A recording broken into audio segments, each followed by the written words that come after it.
Ho. Okay, hey. I just want to start by saying thank you to Red Feather. Yeah, we. Red Feather. Thank you. Yes. Yeah, we Red Feather. Ni mitla sokamati Red Feather. Ooh. Alrighty, y'all. That's a sacred thank you to him. Yeah. Alright, welcome to the Men's Circle. I hope you like our upgrade. It was a work in progress, but we're here. We're doing it live. Shout out to the upgrade people who helped us. Yeah, everybody who helped participate in getting us here. Thank you. Appreciate it. So, real quick, just to kind of throw it out there, I just want to acknowledge me personally that we are on Tonga land. Acknowledgement. Tradition. Oh, Tonga people. Big shout out to the Straight out of Sibagna. Tradition. Sibagna. Is it erasure if we call them Gabrielinos? Did they call themselves Gabrielinos? No. Is it what? erasure. Rhetorical Erasure? question. Yeah, I don't know. We'll stick to Tonga. Yeah. Obviously a rhetorical question. But yeah, for real though, shout out to the land that we're on. Yeah, thank you for having us on your land. And just me personally, I at least want to address that. Yeah. All right. So the topic today, we didn't really go over online, but we did ask some questions on our page, and basically we were asking for basically for you guys to pick a topic that you knew nothing about, and they were up there. There's 4 of them. And the one that got the most votes was. Wait, we're all 4 of them. Oh, okay. It was it questions in the box, or it's kind of hard to remember. So the question in the box, agree to disagree. Fact or fiction. Yeah, fact or fiction. There's one more. Y'all remember the last one? I don't remember the last one. Oh no. Wait, these are topics for the show? These were like fun Segments. segment topics. Segments. Okay. Each one does something different. I just titled them kind of wacky names, so I knew what they were all gonna do, but basically I wanted the audience to kind of pick it based on solely the name and not actually what is going on. So this was Red Hawk, like that had one idea and then put 4 different things up. Yeah. So no matter what it was, we were all in it. No, no, these ones different. These ones did something different. Tradition. So we'll do them all at some point. So definitely, and a lot of them are pretty productive and funny. They can be funny. They can be serious too. Okay. But so the one that was picked was basically was it questions in the box or something like that? I think it was fact or fiction. What's in the No. It was questions. The question box. Yeah, it was like So- 6. Which is this box, right? Right. So the question box. Let me describe what it is. Pretty simple. Mystery box. Yeah. We should have that sound effect.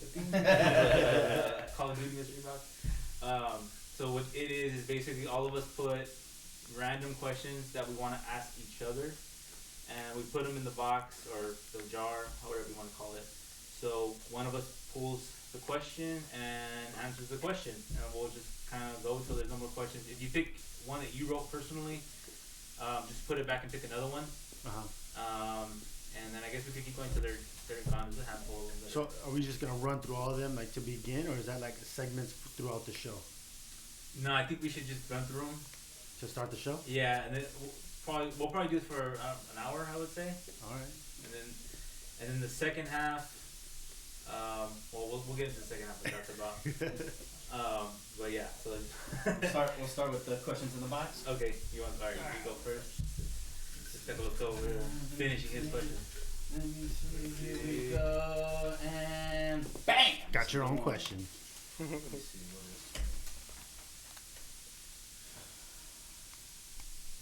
You gotta read it, bro. What first place you took a date?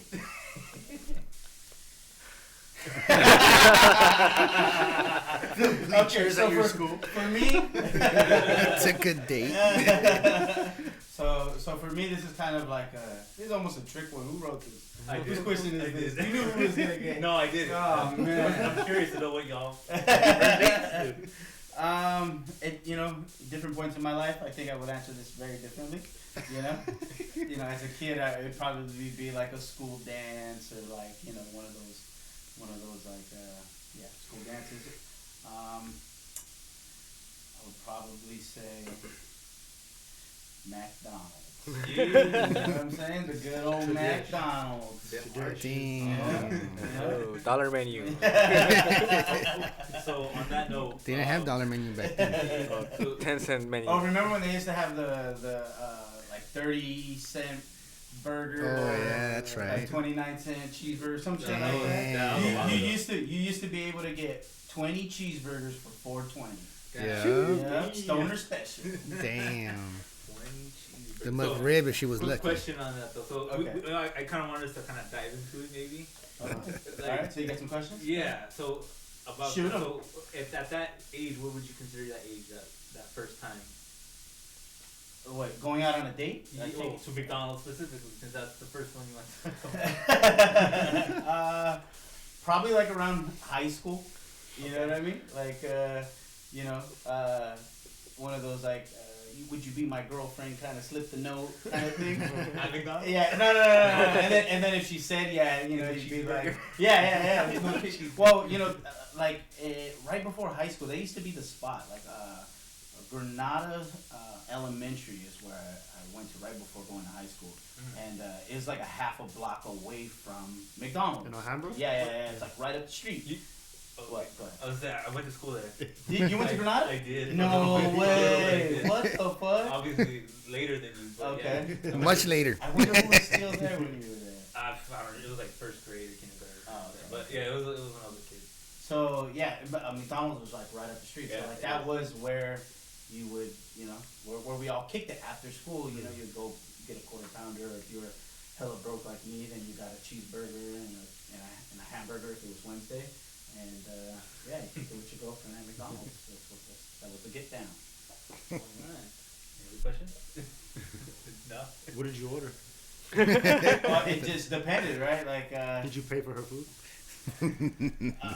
yeah, I want to say I did. You know.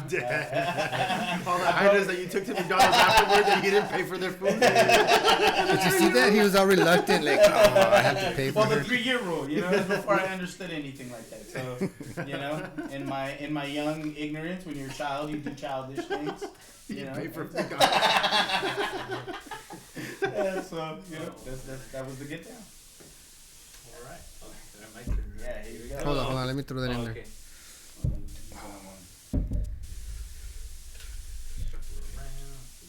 See what you got. What you got? Your own question. No. Who wrote it silver? God. Not me. Can a man ever understand a woman? Oh, man. wow. Wait, in what sense? I'm glad you took that one. I'm content with that one. Alright. I mean, there is no. That's the question, so I guess it's how I want to answer it. I would say in certain regards, yeah. I think there's a lot of things, especially that I'm married. I've been with my girl for 10 years, so Secret. yeah, we've been together since 2010. So there's a lot of things that I do understand. At least her in particular. I don't want to say maybe women in general, but definitely her.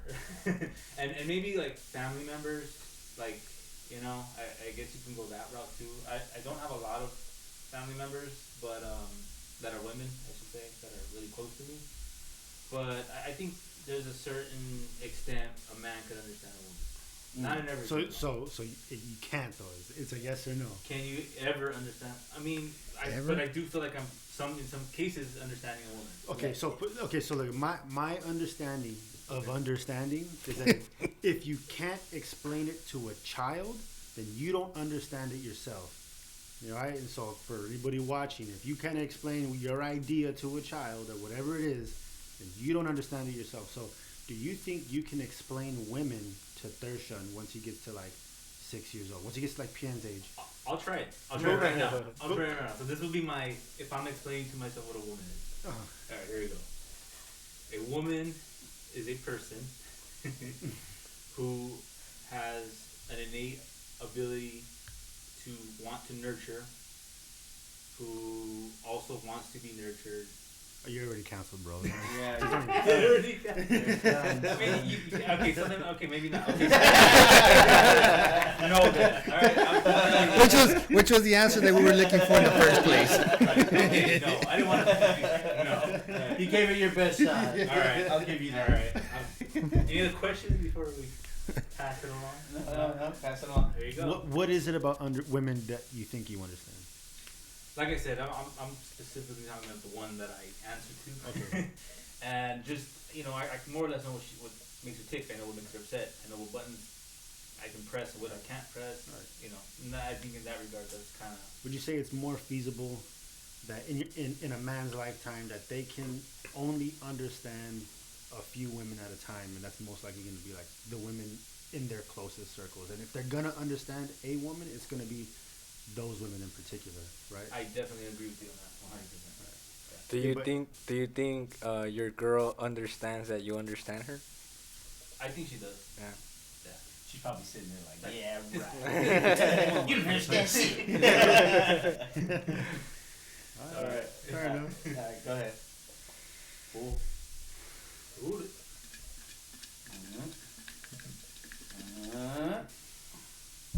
Make me rich. Make me really rich. Man, who folded those? Jeez. Here, you want the glasses? I know. Omen is put slightly them on. blind in his right eye. I'm slightly blind, but I also can't read hieroglyphics. So whoever wrote Let me this, see. Let me see. you need to It go might back have to been mine. school. Oh yeah, that was definitely me. I butchered, but I was okay. Mind you, I was doing audio stuff. Okay. All right. What is the first time losing a fight? My first time Damn. losing a fight. Damn. Was to me. Absolutely not to expose. Well, so I can answer that. I can answer that two ways. My first time losing a competitive fight that was actually like sanctioned by the state was a boxing match with USA Boxing. I fought some kid from Arizona. It was like my third fight. You lost to Navajo. It's like my third fight. I lost by decision. No, he wasn't Navajo. To a Navajo. He wasn't Navajo. He was dark.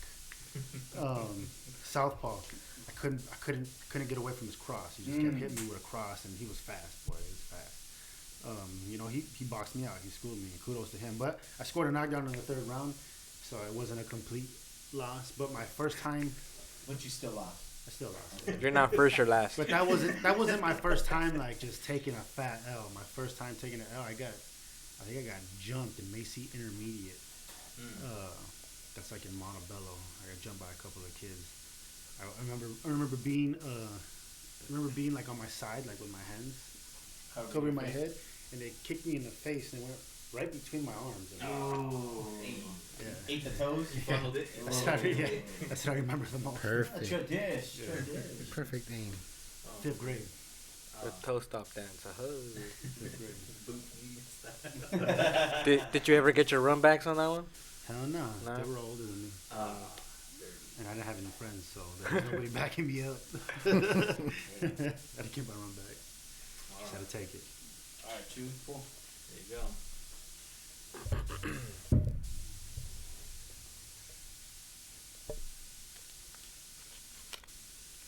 Dun, dun, dun, dun.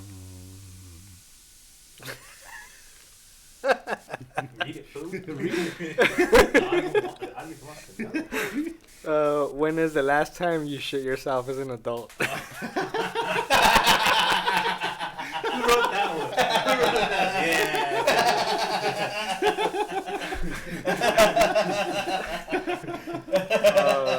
If you're shitting yourself as an adult, I don't know what to tell you, man. Hey, it happens, okay? It happens.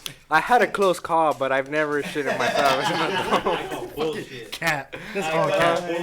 I swear. I had a close moment one time. We were working, and they sent me to get some food, and we ordered King Taco, right? So we call on the phone, place the order, and then, like, as I'm getting there, like, I'm, like, squeezing really hard to not let it out. And first thing I do is just book it into the restroom and, like, let it loose, you know? I was saved by, like, milliseconds. You never been in that situation where you thought you had a fart? You No. weren't sure. You're kind of like, fucking I'm not lying. sure, but you know what? I'm gonna just go ahead and give it a. Oh, Guess I'm gonna take a shower head. It's gonna be No, never happened. numerous times. I've thought about it like, Just oh, wait, if I it do happened to it, you too. I know, just dreading the moment already. It happens to all of us, Julie. It happens to all of us. okay. It hasn't yet, You so. can tell us. Not That's yet. okay. I'm gonna put that in the cat column. But whatever. We'll All right, move all on. right. We'll keep pushing. All right, all right. Alright. Let's see this one. Let's scroll. Well, I think it was my own. Yeah. Oh, then put it back. Yeah, put it in. Wow. He takes forever and he still gets his own.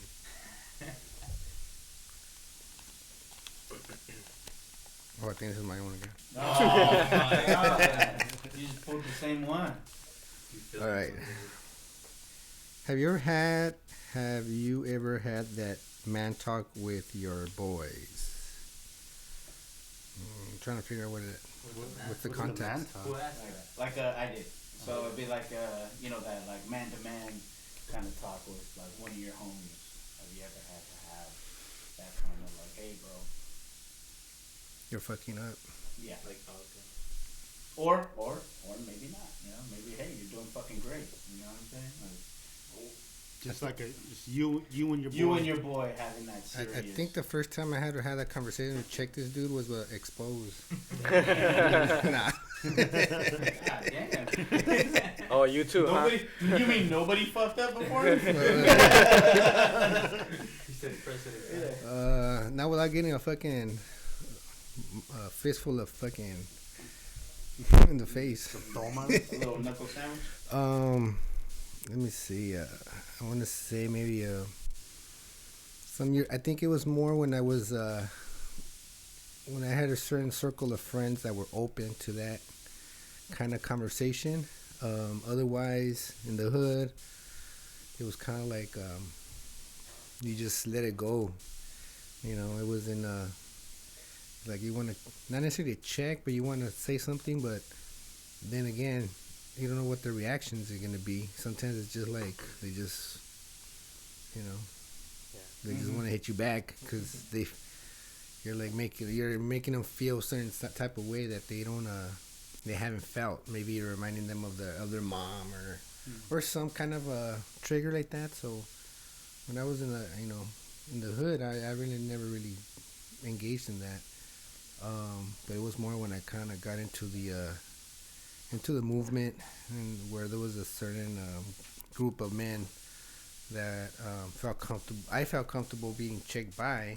Therefore, I also felt they felt comfortable. You know, whenever they did something that was questionable or that needed some kind of like corrective action, then it's like, hey, check this out. Da. What year was that? I want to say when I kind of, because it wasn't like just like you come into the movement and all of a sudden you have it's still a bunch of fools. Right. So I want to say maybe it was like early 2000s, late 90s, early 2000s. Did you ever have to check Ivan? Yeah. How did he take it? Why are you putting Ivan out on blast like that? I'm just asking because like that's Well, his brother, So Oh, that's what I'm saying. Like, yeah. That was my question.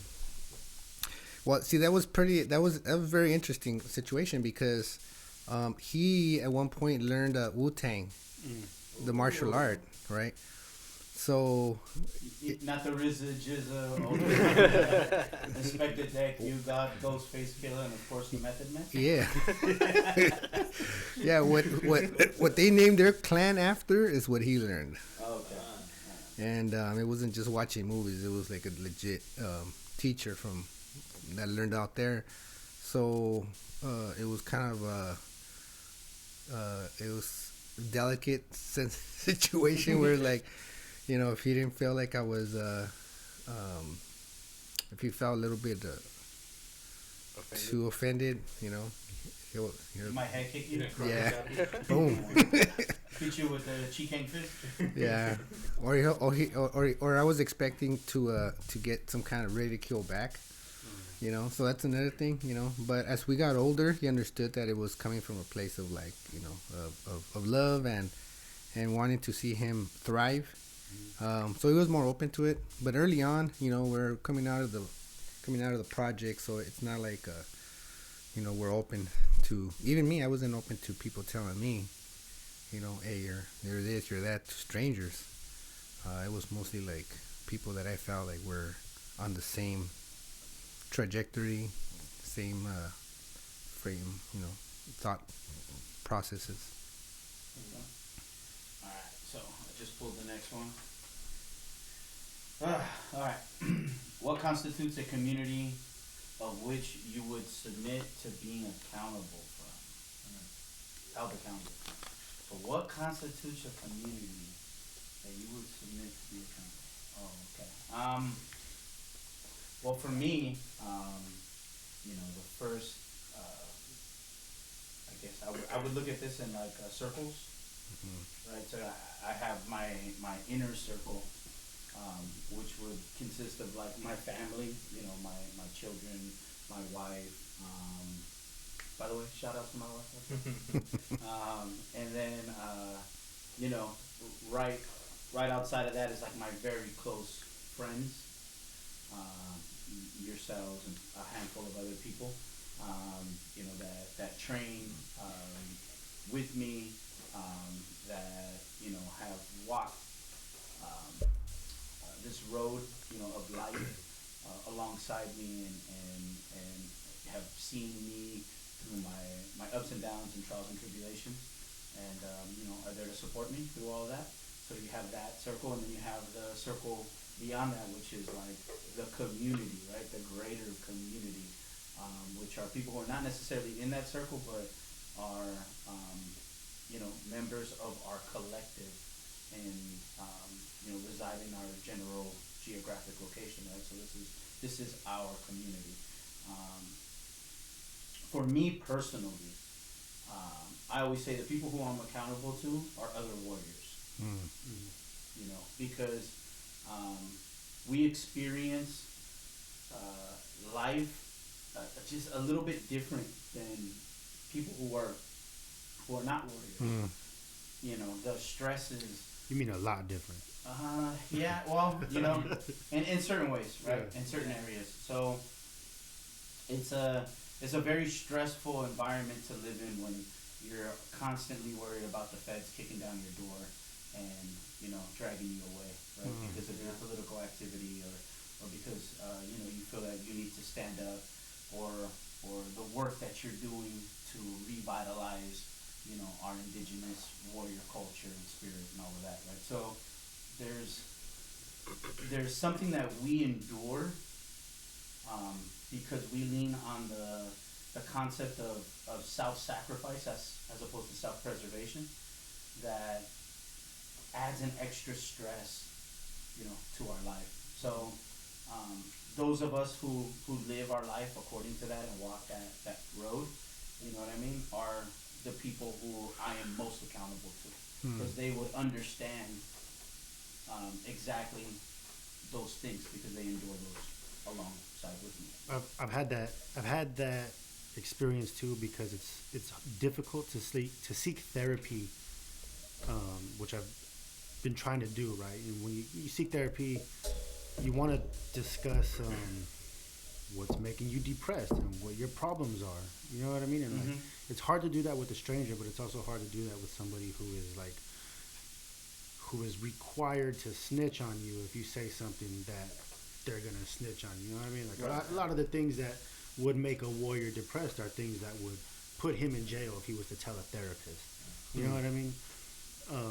So having a circle of people who experience that, having a circle of people who also experience that, and doing those, practicing that lifestyle where they know exactly where you're coming from, they know exactly how you're feeling, they know exactly what it is, you know what I mean, that you're going through, is like incredibly valuable. And like that's a community that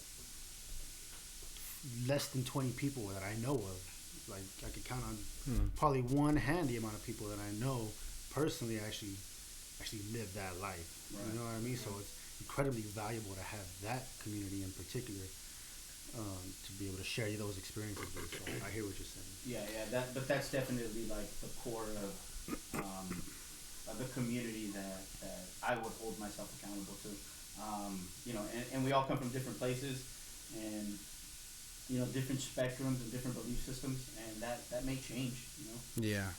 Yeah. I think the question was also like when it comes to strangers, that they feel a certain type of way that they can hold another person accountable that they really don't know anything about, right? That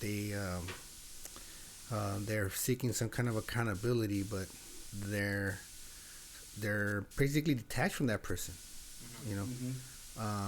And so how, you know, I guess there's different thoughts of what constitutes a community.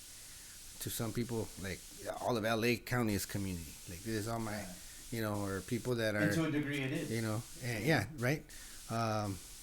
So when it comes to some kind of error on our part that we may have done to somebody in the LA, you know, city of LA, right? Then how are we? Are we to some? Are we? I guess according to the question, like, do you submit to that greater community? Depending on what the offense is, right? You know, depending on what exactly did I do to to constitute that accountability, right? Sometimes just the acknowledgement that, like, hey, you know what, I overreacted and I need to do better. You know, about that is sufficient enough, depending on what the offense is, right? And then at other times it might be, you need to really like change your behavior. You know, it's a behavior issue, and a lot more intensive work needs to be done. When it's something like that, then yeah, it's those that love you and those that that stand there with you, and like your family members and all those people that have to experience the detriment of your behavior patterns to hold you accountable. And those people are the community that like you should seek to be accountable to. The people that you affect the most, that have to interact with you on a day-to-day basis. Those are the people who love you the most, and you should want to be the best person you can possibly be for those people. If not for the people that you don't even know, well then do it for the people that you do know, and that know you and that love you and that expect more from you. So yeah, that's what I want to. Yeah, why did I get that one?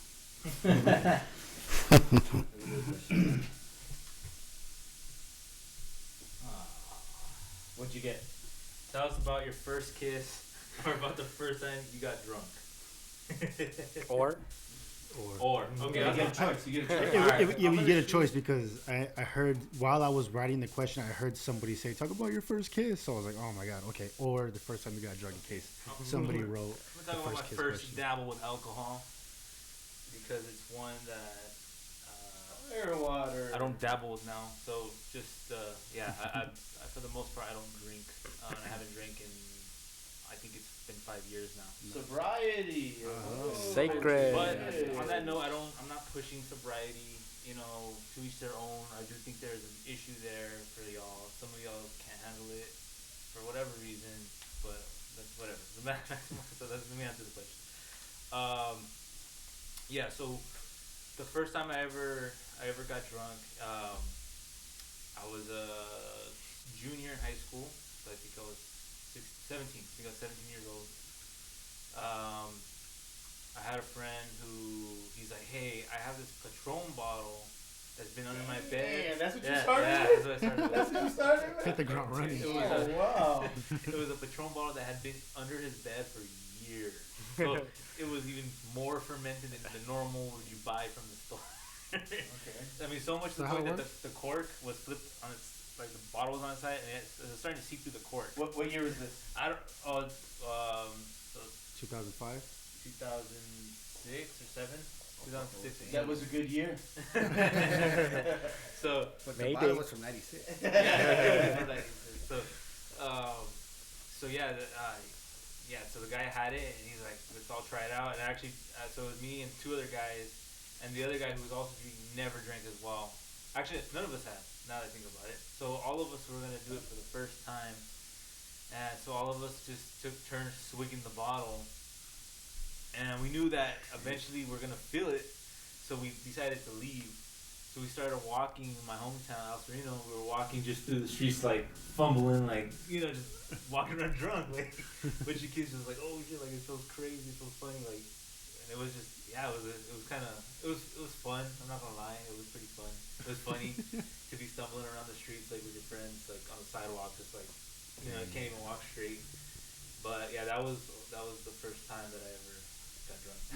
That reminds me of a little story. Yeah. One time that we were at a party and we bought this. It's like a little. What was it called? Tastes like licorice. Oh, the deer? Green. It's like in a Jägermeister. Jägermeister. We bought it. Disgusting. Disgusting. Yeah, So we bought it. We threw it in the refrigerator, and then a group of girls that were at the party grabbed the Jaeger and they drank it all, and we feel like super pissed off, like we didn't even get a shot of that. So the homie makes a big deal of it, and the girls go, "We'll go buy you a bigger bottle." So they go buy a bigger bottle, and they put it in the freezer to kind of chill it. And the homie kind of nudges me like, "Let's go get that," So we go and we back and forth took shots of Jaeger, like back and forth, and killed the entire bottle. Like Responsible. Oh my god, maybe like 2 minutes, 3 minutes of like, here, go. Like let's kill this bottle like they did ours. You know what I mean? And probably, Oh, it was a horrible idea. Probably about like an hour and a half later, I'm laying on the back steps, just completely laid out. So yeah. With your eyes open. Drooling. Good times. Good times. I'm thinking, what if we passed all of our questions to the left after these are done? I know we should have been doing that tradition way. Or actually, it is going to the left. No, like the questions that we already answered. Well, we could do that. The person to the left answers. we still Oh, too late. That's the next time. Well, if there hasn't been, if we still got a lot of time left. Yeah. Next question. What kind of superpower would you want your girl to have? What kind of superpower would I want my girl to have? Well, they are mind read. For me?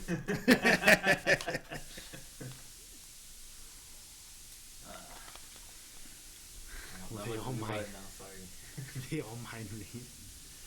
Tell me about it. They all mind read. I would want my girl to have the ability to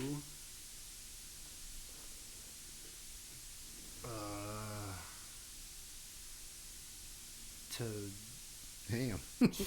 I have a hard time answering this question for myself, let alone another person, you know what I mean? I don't know. I would want her to have the ability to, I don't know. Invisibility. Like the power, teleportation. like the. Come on, there's some pretty cool ones out there, bro. Yeah. But do you want your girl to have them? I'll take the teleportation. I'll take the super strength. I'm thinking the power of manifestation, much like the Green Lantern, but with like an unlimited like supply. Like the Green Lantern has to charge the ring. Yeah. You know what I mean? Like she just has the ability to just do that all the time. Oh, okay. That's You know what cool. I mean? To just manifest, bam, whatever it is. Oh And man, it's that sounds dangerous. Yeah, like not Well, it's a from the person. not even connected to the ring. Just like $1 million, bang. Boom. Superpower, like super strength, bang. You know what I mean? Like a genie. Yeah. All right. Ooh, There you go. handcuffs.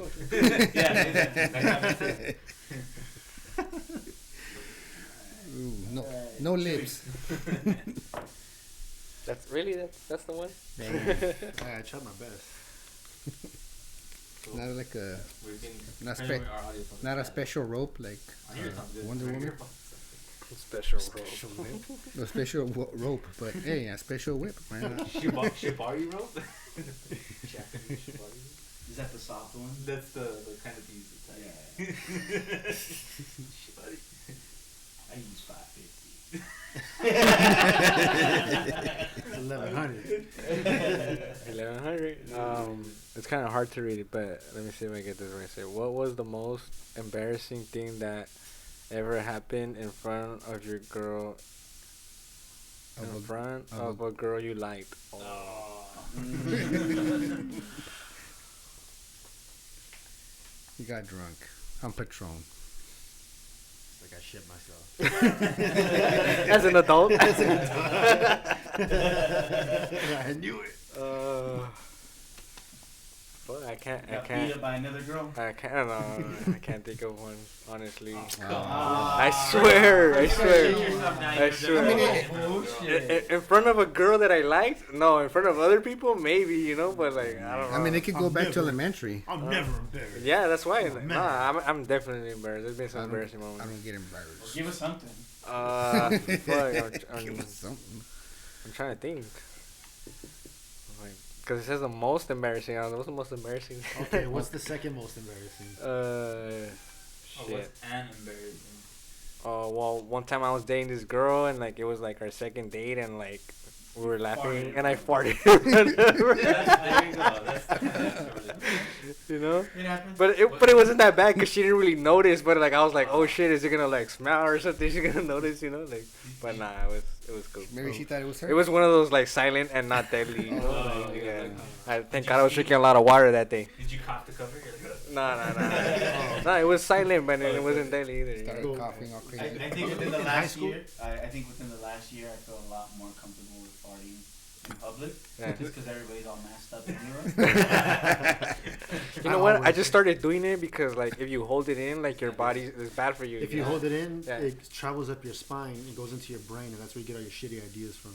I don't know about that one, but like. Facts. Oh, is that fact? Yeah. Is that what's happening? Yeah. It's a fact. It's a fact. Hey, I wanna but see if I wanna if see you a eat study on that. if you eat a lot of greens and you drink a lot of water, you know it's not gonna smell, so you know you'll be good. But when I was in high school, I was in the stairs in Wilson after school making out with my girlfriend, and we pull away from the kiss, and like right as I'm pulling away, I hit like a full blown sneeze. Choo!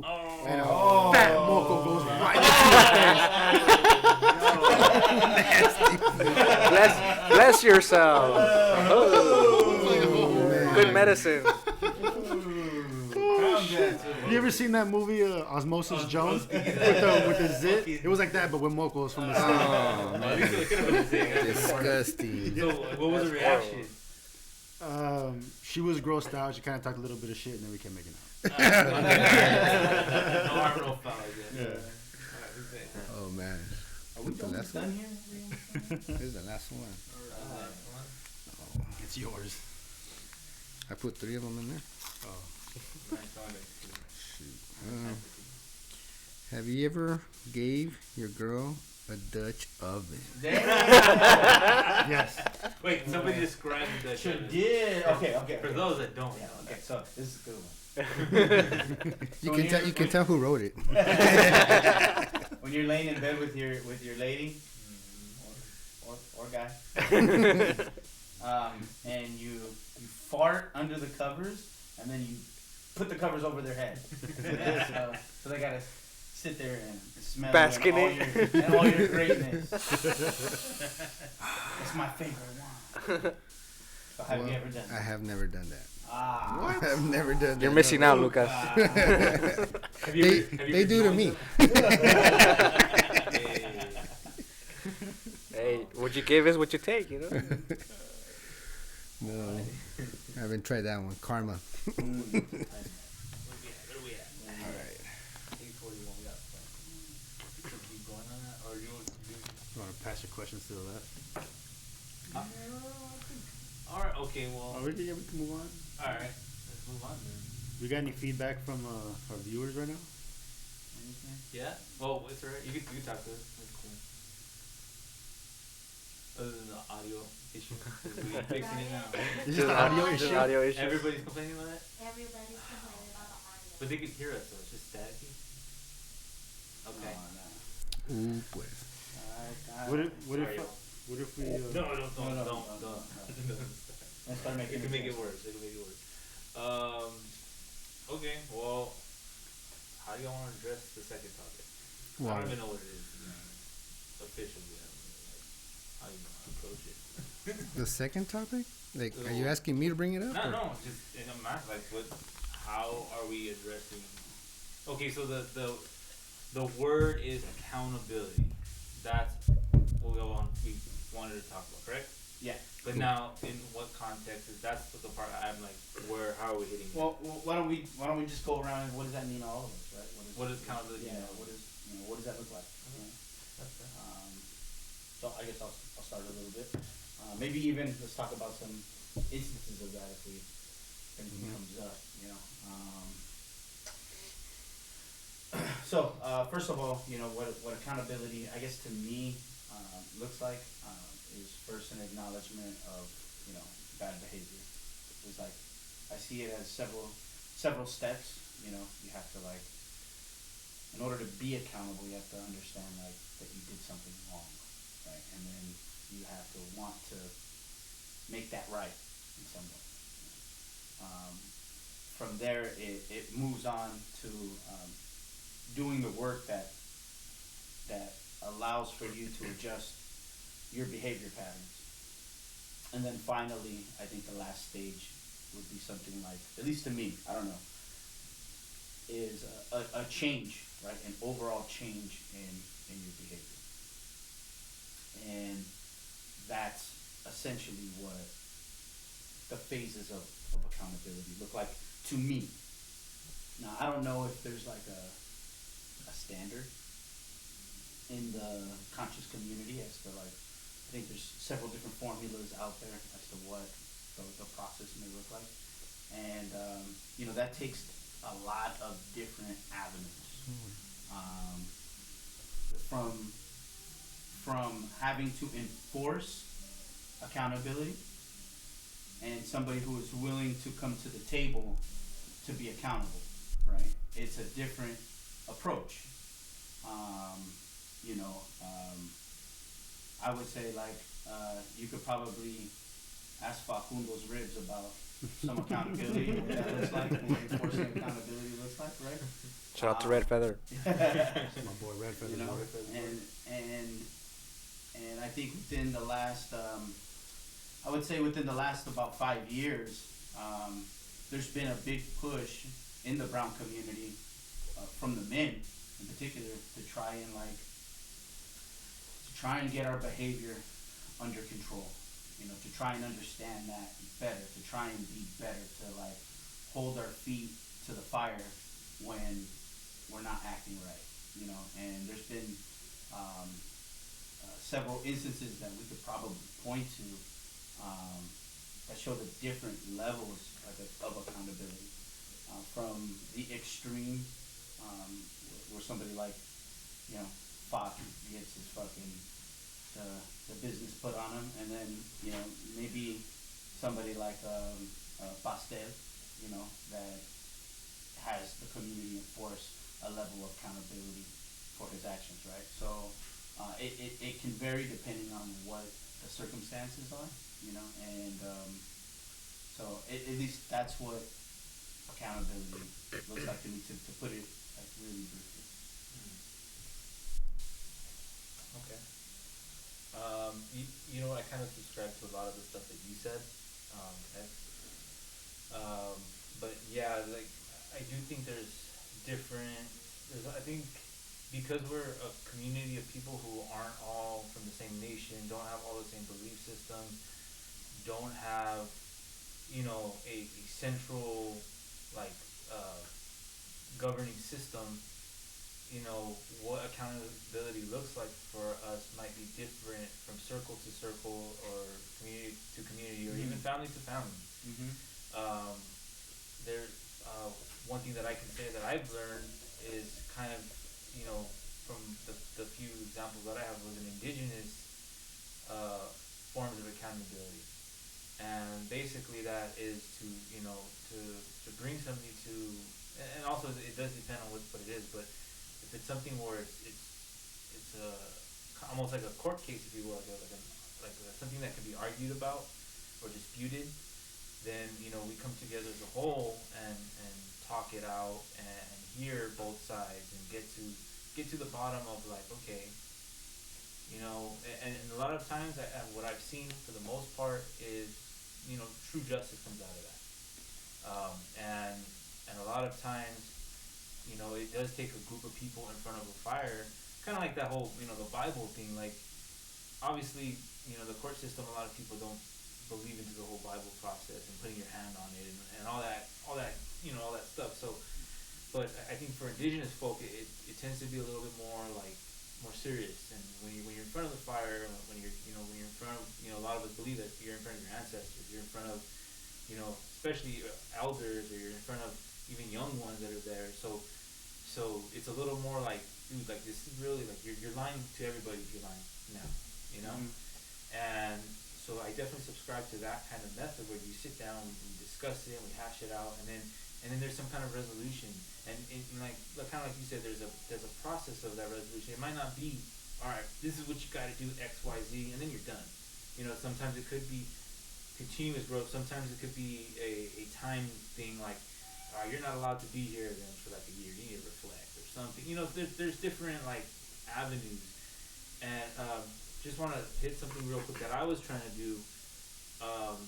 Was I felt like because we didn't have this like central governing system, I was trying to create a tribunal, and I pretty much shared it with most people that's here. But the whole point of it was to like have a group of community members, and this was the part that was so difficult, was that we couldn't figure out who. The hardest part was to figure out who was going to be on the board of tribunal, because like I personally feel like there's a lot of people that I can suggest, but other people are like, well, what's that criteria look like? What does that look like? What do they have to do? But the reality of it is, not everybody's perfect. And every single person we can say, oh, you did this wrong, you did that wrong. There's things we could all point out. Right. So at the end of the day, the way I saw it was we need to bypass that judgment and just more or less put like, okay, well, these people put in at least communal work and kind of more or less have a broader understanding of who everybody is. And to me, that was like, oh, well, that to me is good enough. Mm-hmm. Yeah. And I'll mix it up, because some people, like I said, their politics are different, their philosophies are different, their teachings and their spirituality is different. And with that, have a kind of a representative of each group, or have them represent themselves and go do a back and forth, dialogue and dispute and rebuttals and all that stuff. And then at the very end, all right, well, then we all get to vote. Okay, I think they should do this, this, and this, and then everybody has to agree or disagree. And so I had written out this giant process that I thought would be kind of cool for people who didn't have a tribal, their infrastructure. Right, their tribal infrastructure that you would if you were on like the res, for instance, or if you had a court system, or because we are modern indigenous folk, and unfortunately we don't have our old ways of handling things, so we have to kind of, in my eyes, we have to develop new ones. So that's ultimately what that meant to me. So. I was also attempting to do something similar to that, maybe a couple of years when DBH first started bringing up issues that Who? they had. DBH Never heard of them. started bringing up issues and concerns that they had with other people in the community, and there was this this big cancel culture approach they were taking to it, and I thought it would be a good idea to identify some elders that would be that kind of a tribunal to sit in front of and present our grievances with one another, and people that we could all kind of agree that like these are the arbitraries of our community, and let them decide what they think is best based on their years of wisdom and community involvement and all of that. But it never came to fruition. It never materialized, and our community is still without anything like that. So yeah, I think there's a lot we can get from something like that. Yeah. And just a quick note on that, I think a big issue with that too is just execution. I think all of us are kind of like scared to push through that because we theorize about a lot of the blockades that we're gonna get, or or the potential issues, and yeah, because if it was up to me, I would just do it. You know what I'm saying? But obviously, there's a lot of things we need to think about. And it is serious, and it definitely, needs to be put in the right hands too. So. Steve Coakley says you will get to use what you make preparation for. So if you never prepare for a justice system, then we won't ever have any use for it. Right. Well, I'm sure everybody is waiting to hear my what I gotta say about accountability. You know, I will preface what I'm gonna say with everybody's got to be accountable for something. You know what I mean? Like, there is no completely, what is it? I don't know the word, benevolent, perfect people. Everybody's. Except for our Lord and Savior Jesus Christ of Latter-day Saints. You know, like everybody's got some shit that they've done and they had to be accountable for. And like you were saying, like there's infrastructure on the res and governance, and that shit don't even work. You know what I mean? Like, there's hella fucked up shit that happens on the res that doesn't get accounted for by the people who perpetrated it, even though they may still have their indigenous infrastructures and justice systems. Like, those systems aren't perfect either. And having said all that, there is nobody who is an expert in accountability. There is plenty of people who will claim they're experts in accountability. There's plenty of people who will tell you what accountability looks like, or what it should be, or what they expect. You know what I mean? But they're not experts either, and they probably did some fucked up shit they got to be accountable for too. And so the people who want to like preach that and push that the most are like, okay, well, eventually you're gonna be on the chopping block. You know, like, it's only a matter of time. You know, and there is levels to what needs to be accounted for. You know what I mean? For like y'all were saying, because I subscribe to everything y'all were saying. You know, and there's bad behavior, which disrespectful, irresponsible, immature behavior, which all things that I've done personally. You know, and then there's also bad behavior of like lying about some shit and being slanderous and like disrespecting hella people, and Preach. You know what I mean? Like, those are things that also need to be accountable for. You know what I mean? But like, the levels to that vary, and then what should happen also is variable. When people are wronged consistently, and for me, when I think about accountability, I think about trying to solve the problem and look for alternatives to ways that we can strengthen our bonds with each other, not sever them. Right? How can we look at this dispute, get whoever was wrong to say, hey, I fucked up, I'm sorry, like, I'm gonna work on it, I'm gonna do this. Get the other person to be like, all right, thanks for acknowledging that, you know what I mean? Appreciate it. I wish you would do this so that we can strengthen this bond. Because we don't have the luxury of severing ties with each other for something that isn't heinous. You know what I mean? Like, I've severed ties with people that I have loved dearly. You know what I mean? I've had to sever ties with people that I've shared blood and sweat and tears with. You know what I mean? Because they did some heinous actions. You know what I mean? Like, I've had to hold somebody's feet to the literal fire. You know what I mean? For some unforgivable things, in my opinion. You know what I mean? And I've met very few, probably less than the fingers on my hand, people who are willing to actually step up and do that kind of work and show up to somebody's house and handle that. You know what I mean? As to where the people who would request the accountability all the time, the requesters of the accountability wouldn't step up and do that. They call somebody like us to step up and go and do that. You know what I mean? And so, that being said, like I said earlier, I'm not perfect, and I've had to do that, so I know what it's like to like go into those circles, and even some of the things that I've done, I don't know if what I did was the correct thing to do, but I knew something had to be done, right? Something had to be done, because people aren't. There's no people out here. Not a lot of people out here doing that work. So that's a process, just figuring out how to hold somebody accountable. There's no experts out here on what that even looks like. plenty of people want accountability. Plenty of people need accountability. I understand that. But how to go about it, the traditional way, the non-traditional way, everybody's got 2 cents. There's like the mega traditionalists. Oh, we'd kill that fool. I don't know what he did, but we'd kill him if he did that. You know what I mean? Like, it's kind of vague, but back in the day, we'd kill him off with his head for whatever he may have done. You know what I mean? That's European tradition. Yeah, you know. and then there's like the no. We gotta keep him close. We gotta Embrace them. We can't. He's more ceremony. He's more. Like. And then there's the cancel that. You know what I mean? Like, we're not gonna kill him. We're not gonna embrace him. We're just gonna cancel him and push him to the side. And then there's all these different avenues and forms of thought. But for me in particular, it's like, if you haven't done something that's completely heinous and egregious, then we have to figure out, like, if both people have a truth, then there's a common ground. If your truth has some validity and your truth has some validity, well, then somewhere there is a common ground, and we got to find that so that we can strengthen our bonds.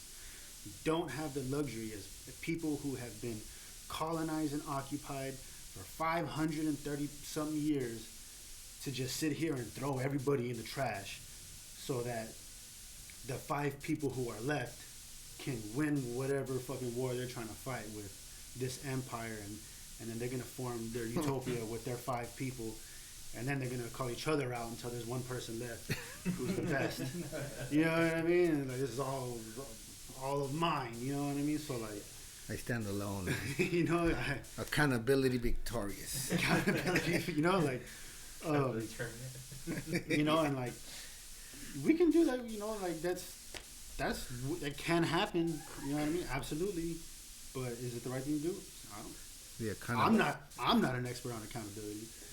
I'm not going to claim that I know what should or shouldn't happen, but at least I know what I want to happen. Like, I've stuck my neck out for many people. I've put years of prison time on the line. I put my life on the line. I put all kinds of things on the line, only to just be like,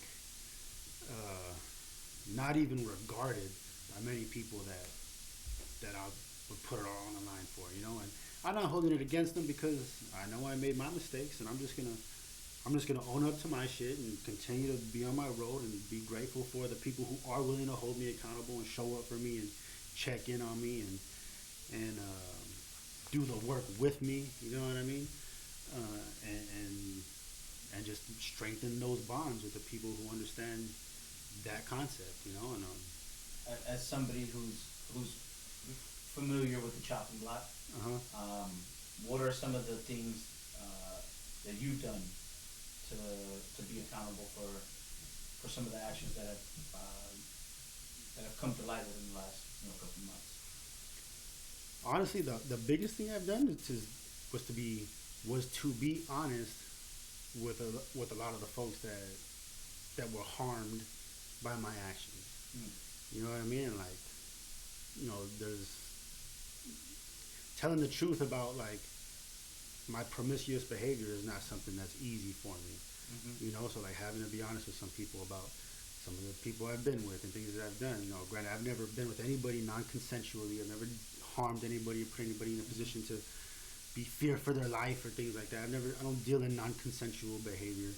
You know what I mean? And there's a slander about me that goes into that area, so having to like realize that and then be honest about who I have been with is like hard to tell somebody that I was intimate with, that's asking the questions like, were you with this person and were you with that person? Like, that was really difficult to like have to sit there and like, okay, yeah, this is, and on top of that, I've had to have like a conversation with you in particular, like we didn't, with my situation, me and you didn't talk for a while, and like that was really strenuous on my psyche. That was strenuous on my everything about me. Like it was strenuous because of how much I value our relationship in particular. So just like the idea of like, fuck, man, like this was never gonna talk to me again. Like this was never gonna, come around, or I'm not gonna have your access to your opinions or like the conversations that we would have. And then when the day came that we did talk, like that talk in and of itself was incredibly hard to have to like figure out what was even on your mind, you know, like how you were feeling, like, and then to go from there to like, okay, what's gonna happen next, right?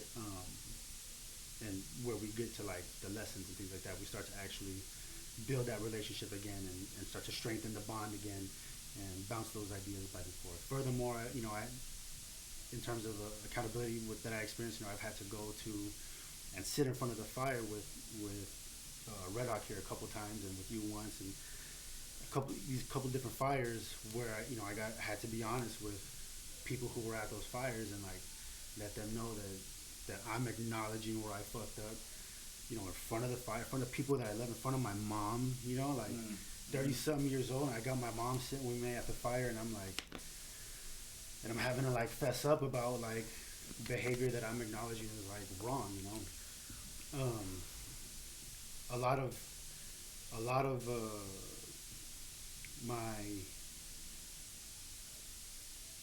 where I was coming from was like, you know, like life is short, you know what I mean? Life is short, and people trying to live a young life with me, then I'm down, you know what I mean? Like we're all gonna die. You're not gonna be on your deathbed regretting whatever it is. Like nobody's getting hurt, you know what I mean? But apparently people were getting hurt. Right. I have to acknowledge that in front of my mom. Down, like on top of embarrassing, like that's just like, you know, I'm 30 years old, 31 years old, and I'm like got my mom right here, like jeez. It feels all kinds of different ways. Like there is a part of me that's like grateful that she's able to like witness that process, because that's not something she grew up with. But also like really embarrassing and hard to like cough up and actually like, you know, be vulnerable in front of her like that as a grown man. Then like with my peers, I had to do that again, like with my peers. My mom was there again, you know, and I have like my peers and like the Warriors community, and have to sit there and, you know, I had my critiques about that situation in and of itself, but then having to do that process in front of them and then go home and take that with me and like figure out what am I gonna do from here forward. From there, I had all these ideas for like what I'm gonna do and how I'm gonna do it, and I had like some really grandiose ideas about where I wanted to take my life, and then I got into like a real deep depression. It was like I was like skyrocketing with like what am I gonna do, and I'm just gonna hit the ground running, and I'm gonna do these things that are gonna like rectify my wrongs, you know what I mean?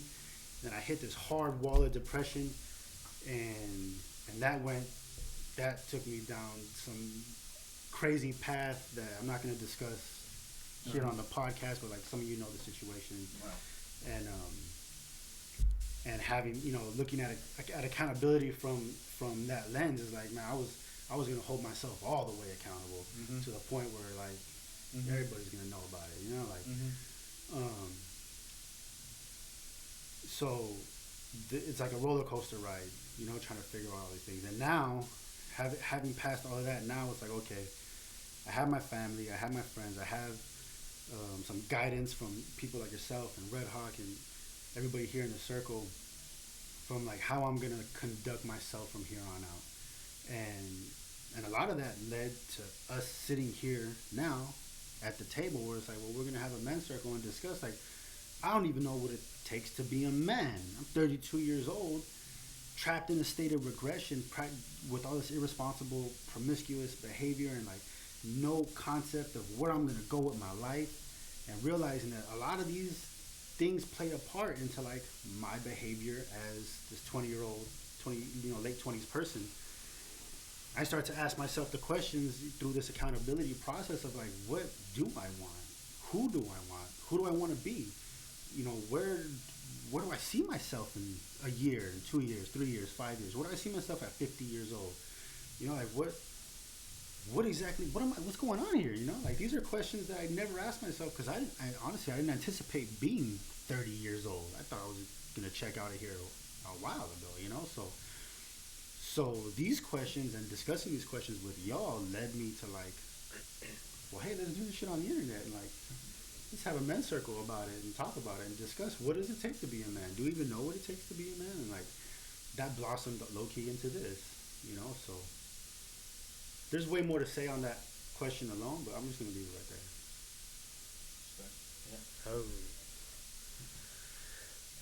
Yeah, there is a lot to say. You know, it's a very important topic, and I feel because Los Angeles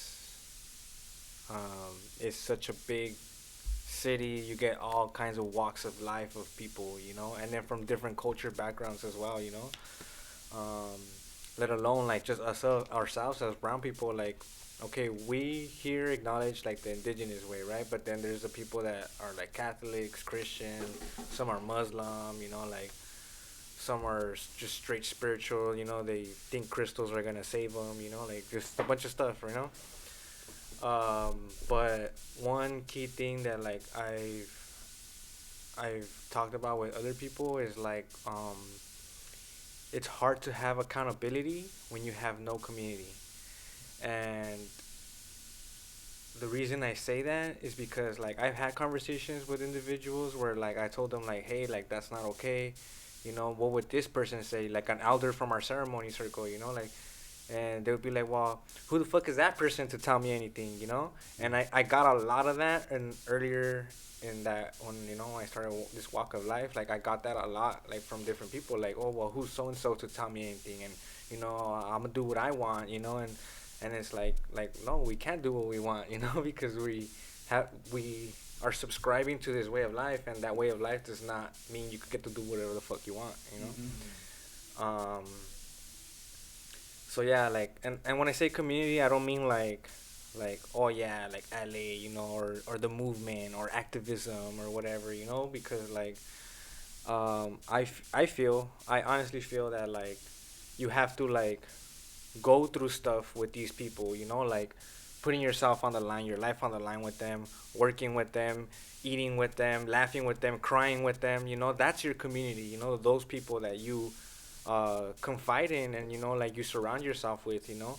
And ultimately, like I feel that I'm accountable to those people, you know, and some of you guys are here, other ones are maybe watching, maybe not, you know, they're taking care of their families or whatever, you know. But like I've always tried to like let it be known, like hey, if I'm fucking up, tell me, you know, like, because you know, from a early stage, you know, like I would have conversations with Lucas, and he would be telling me like, oh, you know, like, you know, it's hard to deal with these things, you know. Accountability is like a very hard conversation, you know, because people think like, oh, I'm chief this, you know, of this danza circle, and who's gonna tell me what the hell to do, you know, like. And it's like, you know, and if you have no community, then there's no structure, you know. That where are the elders, you know, like where are the warriors, where are the women, you know, like, because you know, like I feel that, you know, it would be nice to, in like not perfect, but like in a good scenario would be like, all right, you have the elders on the board, right, from your experience and work that they've done in their communities, you know, and stuff like that. So you would have them, right, and then the warriors would be the ones to uphold the justice, you know, execute, you know, like, oh, this person doesn't want to be accountable, deal with them, you know. But we don't have that. We don't have that, you know. So it's kind of hard to like deal with this. So what we're doing now is just trying to piece these little pieces of the puzzle together and try to rebuild that, you know. I think the tribunal was a good idea, you know, but like, again, it's like what, you know, like you have different groups and different walks of life. It's very hard to do it, you know, especially like in the city. If we were all like-minded, like we all have this common goal, this is what we want, then it'd be a little bit easier. But we don't have that. People want to be integrated into the system. We want social justice. We want to be acknowledged. You know, like now, I'm not trying to hate, but like Indigenous People Day, I feel like it's like you're asking for permission to be acknowledged. You know, like why should we ask for permission to be acknowledged? This is our land. You know, like from Canada, Alaska, all the way down, well, so-called Canada and Alaska. You know, all the way down to like Patagonia and all that. You know, like this is, you know, our traditional land, you know. So like, why should we ask permission from a colonizer that came from somewhere else to, you know, how we should do our things, you know. We were talking about the reses and how they have their structure, you know. But like, we're not allowed, even those like in the reservations and stuff like that, like there's people within that want to uphold colonization. You know, they don't want to their sovereignty. You know, like, and it's messed up because sometimes like there's actions like they're gonna make a pipeline and the pipeline's gonna destroy the fish where the water where the people that fish or something. You know, and now you have the people that are wanting to maintain their way of life fighting their chiefs because their chiefs want to make money and build this pipeline. You know, and that's a fucked up situation. You know, we deal with it here in other ways. You know, like you said, like, oh, calling out each other, and then until no one, the last man standing. You know, like, I'm the perfect one. You know, and nobody's perfect. The idea of perfect, like, I don't know where that shit came from. You know, but like, you know, like, I don't believe our ancestors had that. You know, because even then we had laws too. You know, there's a story of Nezahualcóyotl having like 120 something kids, right? And he created like I think it was 80 laws or something like that when he was alive, and his son one broke one of them, and it was a major one, and because his son was somebody of status, his punishment had to be made an example of, right? So he killed his own son, you know, to make a point that like I'm gonna uphold justice no matter what, you know. So, you know, there's levels to it, you know, there's levels to it. Accountability is fuck, it's a very big topic. It's a discussion we should all be having. And then, you know, like you look at like the Calpuli system, you know, like you have different groups of people, different circles, and then those circles form a bigger circle, and that circle forms a bigger circle, you know. But ultimately, it comes down to like the foundation, you know. And the only way we can have like that is like if we acknowledge, okay, this is our common goal, this is what we want, you know, and this is where we're walking, and then everything else could be ironed out, you know. Like as long as we have this, like these basic foundation principles of stuff that we can all agree on, then everything else could be like ironed out, you know, and worked out and stuff like that, you know.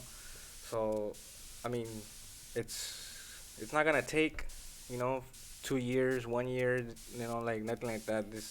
It takes time, you know, and especially like since we are in you know, behind enemy lines, kind of, you know, we are being occupied, our territory is being occupied, so we can't really make like decisions within government systems or anything like that, you know. And it's a trip because I was hearing Sawgage talk about that, how like the oppressor allows us to do our ceremonies and songs now, whereas before they wouldn't, you know. But that's non-threatening, you know. They won't let us take in warriorhood, they won't let us uptake positions in the government to make choices of what goes down in the land, you know, because that's a threat to them, you know. So like, be a good Indian. Yeah. So, you know, it's a very long discussion. All eyes on me. Like Tupac. Man, where should I start? That's like you all been saying, it's a heavy conversation. There's many views regarding what accountability is. I think there's some common ideas of what is egregious and what is like not to be like not acceptable, you know. And then after that, everything's like a gray area, you know. I'm not gonna sit here and say that I know what accountability is, but I know what it feels like to be in the hot seat, to be held accountable. I think several times, communally, family-wise, and even professionally, you know. And so going through those processes, it just gives you an idea, I guess, like what it looks like, what it feels like. You know, I think first thing is you have to understand what it feels like, and then we can build off of that. The second thing I remember this one instance where I was being held accountable, and I was being there was a brother that felt offended. He felt offended based on something that I was inquiring about, and you know, it came out of a place of wanting to you know, have a conversation about how certain behavior was was not constructive, and it was kind of borderline destructive, you know. So, but it wasn't like a violent destructive, but it was just kind of like you just create this drama destructive, not trauma destructive. So also that right there, those two things also need to be identified, right? Is this a drama destructive, right, where somebody's like, or is this trauma destructive? Now obviously there's some gray area there too, because some people might get triggered. There might be triggers that my behavior might be, causing in the other person. But anyway, in this instance, it was coming from a place of wanting to approach this individual and trying to just have a conversation about how, certain behavior was kind of like, but it didn't go that way, So I was called to the hot seat, and I stated my case, and then brother stated his case. There was anger. There was very intense anger, on that other brother's part. But I understood, like his point of view, and I was able to express my point of view. And I hope that there was some understanding, But I think that's also like another area where, in accountability, it seems like the approach is that there was only one person did wrong, right? And you can say one person did wronger, but there's two people that actually contributed to the situation, right. And again, I'm not talking about the egregious stuff. I'm talking about more of the drama stuff, So I think that also needs to be like, I think when we were talking about the tribunal, I had brought up is like, well, I'm not trying to get into no discussion and have no tribunal session over somebody's breakup, like couples breaking up, and now we gotta have a tribunal. I want to hold this. It's like, no, that's drama, Now there was some violence, or some other sexual fucking, violence. That's like, that's trauma, and so now that's what warrants more of a more heavier and in depth situation, accountability. So I think that will be those two different things need to be acknowledged. Is this drama or is this trauma, right?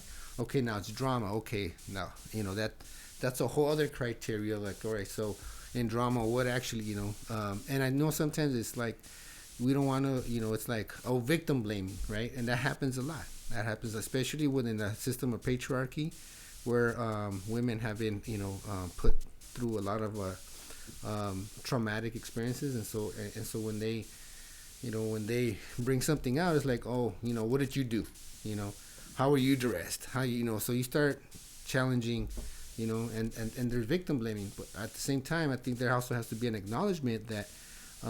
As individuals, we're not perfect, right? This whole perfect, I think that's a very European idea. It's like, oh, well, no one's perfect, so I get to, fuck up, So then I'll get to, confess later, and I'll enter the gates of heaven, whatever. But I think that there has to be the way I have always approached something is whenever I felt some kind of harm, or I want to say some kind of hurt, right? My uncle, he always told me, like, is that hurt real, right? Basically, is that hurt really deserved to be a hurt, right? So it makes you reflect. It's like, okay, is it just me and my ego that got hurt? Because then it's a different story. It's like, well, it's my ego, so now I want somebody else to pay, right? And it's a very, this whole white guilt thing, right? Like, oh, my ego got hurt, so now I want to shut that person down. I want to cancel that other person because my ego got hurt. So then that's the way I've always approached whenever I felt I felt wronged. I always look at myself first. Like, well, is this a matter of a real wrong, or is this my own perception of like a wrong, right? And then if it is something more, then now as a mature male, then I'll have a conversation with the individual on the side. And go from there, or a sister, right? Whereas before, right, hood wise, we all know, those accountabilities are just like, all right, fool, you're gonna have to fucking, court check, fool. Hey, they call you in, and all of a sudden you're surrounded. You're like, oh fuck, Accountability. You're getting the Sacred 13 on there. Damn, 113 seconds. 113. But and so it comes to my experience within all this range of accountability experiences that I have witnessed and also been a part of, in the center of.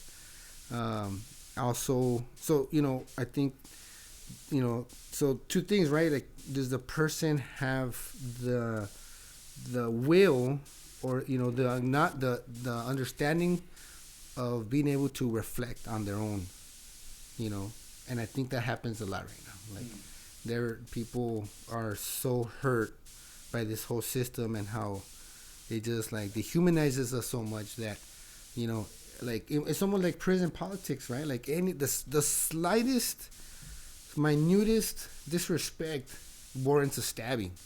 Right. You know what I'm saying? And so now we're bringing that into the community. Now we're bringing that out to the movement. Or like, there's a lot to be said about that, considering us as Native people having such a contempt for the systems of our occupier. But even the systems of the occupier will allow you to be considered innocent until proven guilty. Mm-hmm. They'll allow you to state your case and cross-examine. They'll allow you to question witnesses. They'll allow you to an opportunity to at least allow you the opportunity to present your side of the story, where and this is a system that we have contempt for. That like these are our occupiers. These are people that when I think about decolonization, I'm not so much thinking about living completely how our ancestors lived pre-colonial times. I'm thinking about removing the colony from our land. To decolonize the land is to remove the colony. How we move on from there, whether we want to live a contemporary lifestyle with houses and electricity or whatever, is whatever. We can all choose to continue that. But like, if as people who want to remove the colony from our land, at least they give us an opportunity to present ourselves. You know what I mean? Whereas now, like with the prison politics and the cancel culture, is just like, nah, fuck that. Yeah. Get out of here. You know what I mean? There's no. And not only that, they'll want you to like, if you're gonna have a case, it's gotta be like on the internet where the cops could see it, where, you know what I mean, like where all kinds of provocateurs could see it, where fucking and everybody who can use it maliciously has access to it. You know what I mean? Which is like is gonna go against the grain when it comes to like, if we're gonna strengthen our bonds as a community, it's not gonna be on that. It does the opposite. It completely does the opposite. And then so it goes to the question, because the question, I think the question that you pulled out was mine. And so in terms of like, who am I, who do I feel I am held accountable, is like Latlanishkoyot said, was those that I created a bond with, and somebody, and yet sometimes those that I created a bond with, I don't want to lose. I don't want to lose their respect. I don't want to lose their love. I don't want to feel a certain way, or I don't want to make them feel a certain way. And so, but when it comes to strangers, people coming out of the woodwork to try to hold me accountable, in a sense, it's like, I don't really, I don't know who you are. Keep your head off the side. I don't know what you're about. I don't know, if you're coming from a place of love or a place of cancel, place of hate, a place of just want to see, like, this, Hunger Games of accountability, It's a good term. A kind of Hunger Games of accountability, and that's what you all are. And I'm not gonna be held accountable by these kind of people. I refuse to, because they're not into building, they're into destroying. So if accountability is about building, building a better human being, building a better community, setting an example of how things are run to next generations, then I'm all for that. But if they're all about like, want to take this person out, shut them up, censorship, and there's no reflection on the other party's part that, that how they contributed to a situation. I might have overreacted, but then I got triggered. Right. So I might acknowledge my overreaction. I'm gonna acknowledge my trigger, but the other person's not gonna acknowledge anything on their part. Then there's something going on. Yeah, I'm kind of going through a very similar situation like that. With and you bring up a good point about like the self-reflection of the ego.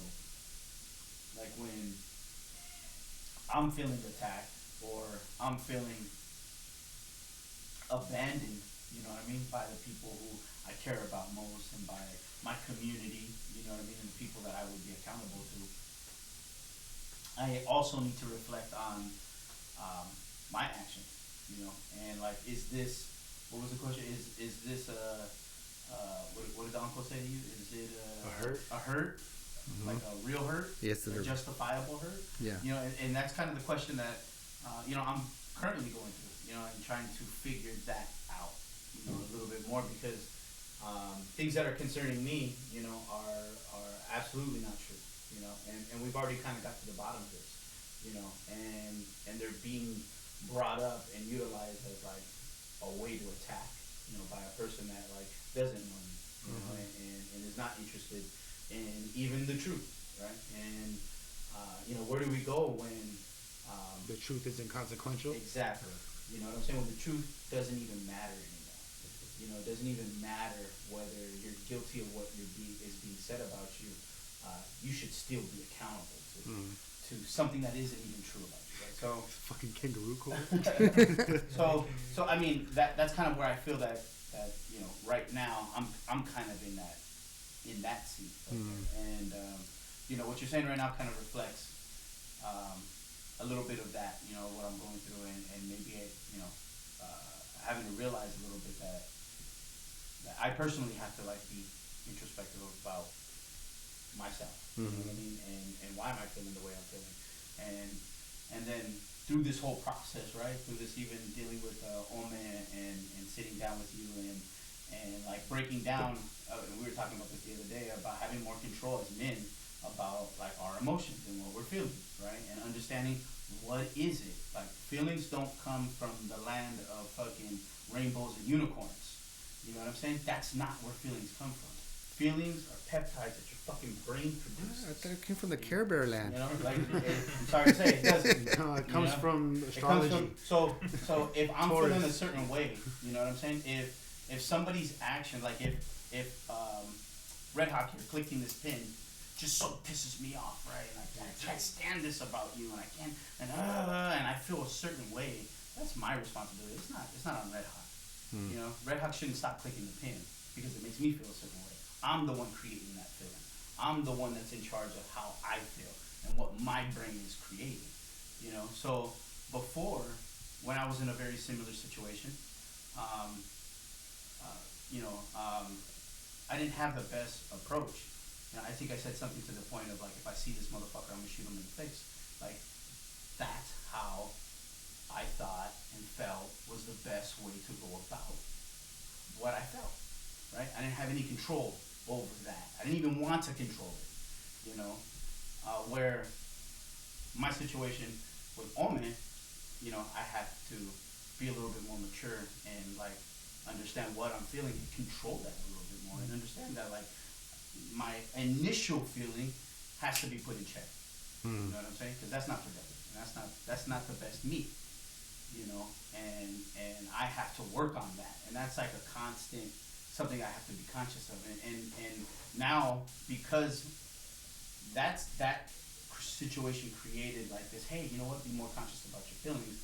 Like, I feel like I have a little better control over it, even when I'm dealing with like my kids, even when I'm dealing with like the wife, you know what I mean? Even when I'm dealing with like, I'm feeling frustrated, it's like, calm down. Why are you feeling that way? Why are you creating that peptide? Why are you creating the feeling for yourself? Create a different feeling.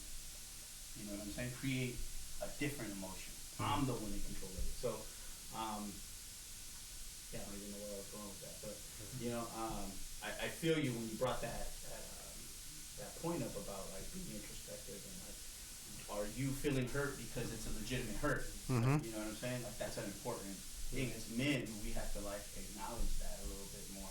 You know? I wanted. Concerning feelings, go for it. I just wanted to add on the fact where you were saying something about like voicing like your opinion and stuff like that. Like I forgot where I heard it, but like I was listening to a podcast. I forget which one it was exactly, but they were talking about how like in a world where it's become normal to lie, right? People cheat, people wear makeup, and guys, you know, like all kinds of stuff that you kind of like put out there that aren't really like Are you talking about manipulation? a bunch of stuff, you know, like just like being deceitful in general. That it like it's become so normalized that like when people say the truth, it becomes offensive, you know, like, and it's like, oh, you're offending me, and they're like, no, like I'm not trying to offend you, I'm being honest, you know. I'm being like, this is how it is, but people don't know how to take that, you know, and they get all butthurt, you know. And then going to what Lucas was saying, like about like, oh, like they just want to cancel you. Like I feel like that's how like the jails treat us, you know, where it's like oh, that case closed, you know, like you lock them up, throw away the key, you know, throw them in the hole, forget about them, you know. And it's like no, like where is the Compassion. well, not just compassion, but like the rehabilitation, you know, for this person, so that they could be integrated back into their community and be more productive, you know, like because you know, like we not depending on the situation, like there is, if it's not heinous, then you could mend those relationships, you know. But if it is heinous, like if you're a fucking child molester or a rapist, you know, you should be hung by your fucking, you know, by a tree, you know, and you know, stuff like that. So like yeah, like I think it's like crazy how like we have to like tone down, you know, like it's crazy because it's not just like psychologically and emotionally, it's like physically as well, right? Like we're being like how do they say, like sedated, you know, like they're like and it's crazy because like even Sakich talks about that too, right? How like it's like, oh, they give you pills, oh, you got a headache, oh, here's these pills, oh, you got that, here's these pills, you know, like they're sedating us so we don't feel pain, and pain is what's gonna make us stronger, you know, like physically, emotionally, you know, it's what's gonna make us stronger. And if we're not feeling that, then like you know, yeah, we're not growing, we're not, you know, becoming stronger pretty much, you know. Yeah. We're not building an immunity. Yeah. And I think, yeah, definitely there's this idea that like and I think it's kind of be permeating throughout society, that you don't even want to feel uncomfortable. You know, even in a conversation, you don't want to feel uncomfortable because then my feelings got hurt, you know. And I think I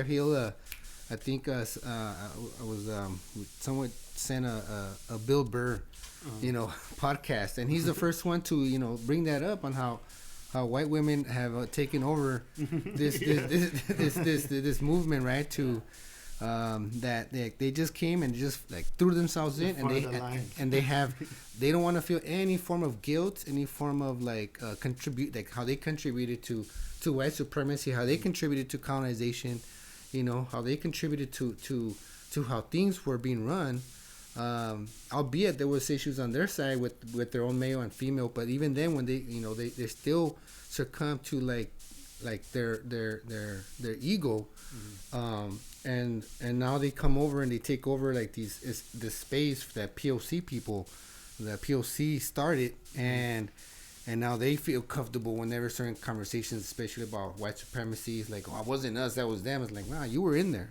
Queen Isabella. Yeah, exactly. She said kill them all. She didn't say kill the men and just leave the women. You know, like she said kill them all, babies, you know, old women. Hashtag matriarchy. So you know, so now they take over and they've pushed this thing of like canceling, like just silencing the opposition. Like, we don't want to hear you. You know, you have no validity. You know, in this space, and so we're following suit. You know, we're following suit. So I think that's destructive for me. I wanted to touch on the feelings that y'all were talking about earlier, and like creating those feelings. I thought it was funny because people that I sat at fire with were doing the most to try to get me to take responsibility for the feelings of the people who were hurt by my actions, and they wanted me to go seek therapy. And in therapy, I learned that I'm not responsible for their feelings. Exactly. It's funny how that works. It's a trip, man. You know, it's like, like- and that's therapy. And I Like, never even checked in to find out, what happened in therapy. So you know, and then sometimes it's like those people that are pushing for therapy, they need it. Yeah. You know, they need Yeah, it, but they, they're not. They're the ones that want to, point the finger and get other people to be held accountable. But sometimes you have to be accountable to yourself too. Yeah, you know? and that's that's one of the things that really irks me, or the one thing that I've seen, and I've struggling with this is like the people who are calling for accountability most are the people who a lot of times fail to hold their people and in and around them accountable for anything. You know what I mean? Like a lot of the times I see like really, really bad behavior from like our women nation.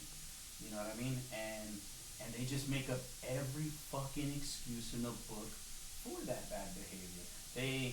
They'll even make up I've seen sisters make up excuses that the person in question didn't even make up. You know, they didn't even come up with that excuse for themselves, and you're sitting there looking for something to excuse that behavior with, instead of just being able to say, you know what, that's not a good thing, and that's bad behavior, and we need to get our fucking hand on that. And although like our sisters may lack the ability to hold each other accountable, that doesn't excuse us as men. You know what I'm saying? To get it right on our side of the thing. Right.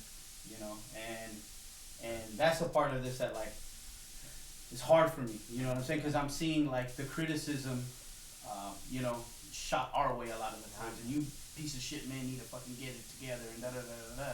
And I turn around and I look at like horrible behavior. You're setting a good example. Yeah. You know, if we as men were to follow the leadership of the women in terms of holding men accountable the same way women hold women accountable, I wouldn't even acknowledge his bad behavior.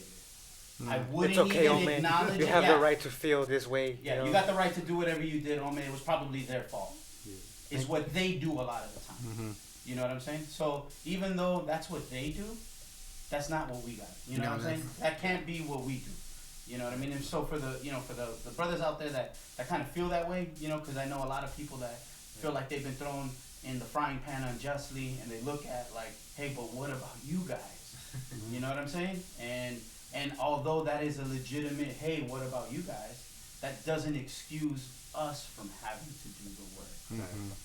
And I want to add to that, and that's the bigger picture as far as us men go, is aside from this indigenous or politically aware, correct, however you want to call yourself in this realm, the spectrum that we're in, we're going out of our way to hold ourselves accountable. Because outside of this little circle, you look at just the common man, the common brown man. 9.5 out of 10 men. They're not. They have zero accountability.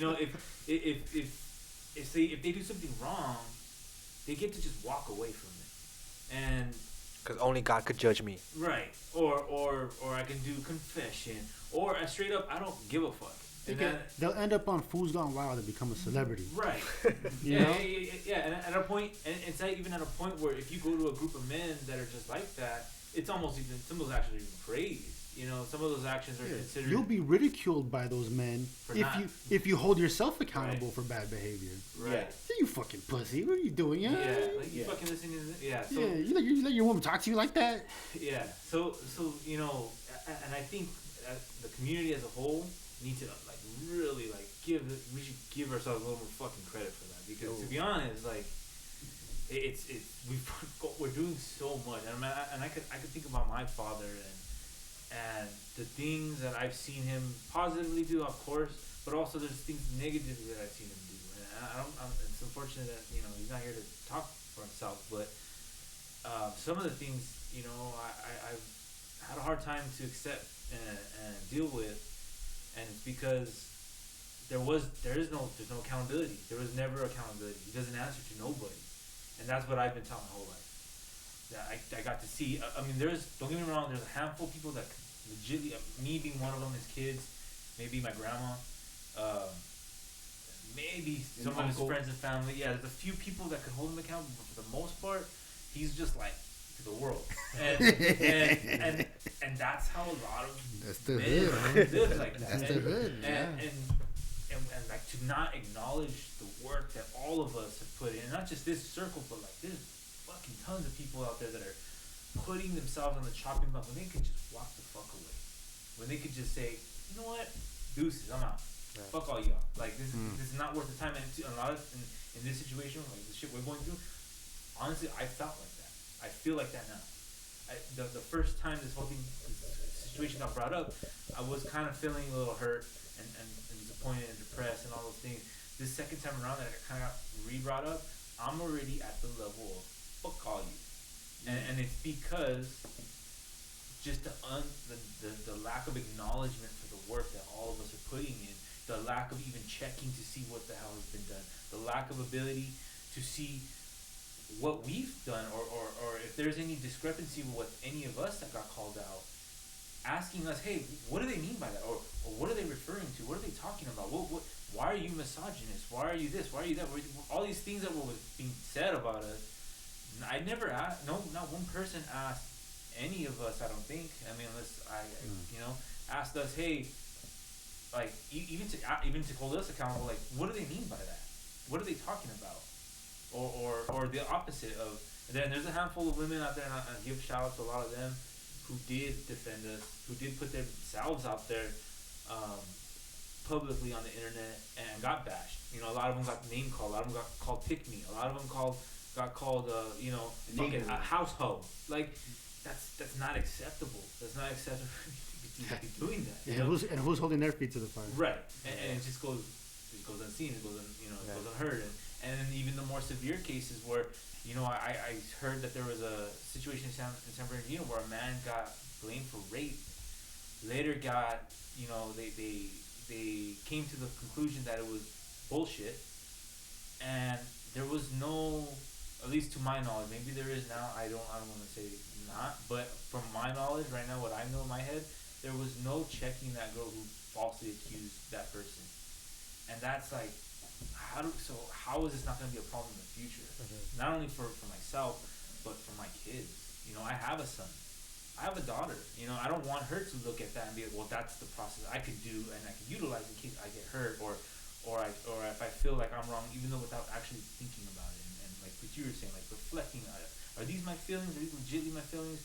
Am I really legitimately being hurt? Is there real trauma going on? Or is it just me just feeling it and that's all it is, And yeah, that's just pretty much what I kind of want to say. Like, and then I do give all y'all a shout out, for whatever that means. Maybe the rest of me can give two shits about what I have to say, but I do want to thank every one of you guys for sticking your necks out there for those kinds of things. And it is hard. It's really fucking difficult. It's hard for me a lot too because, like I was saying, my example is.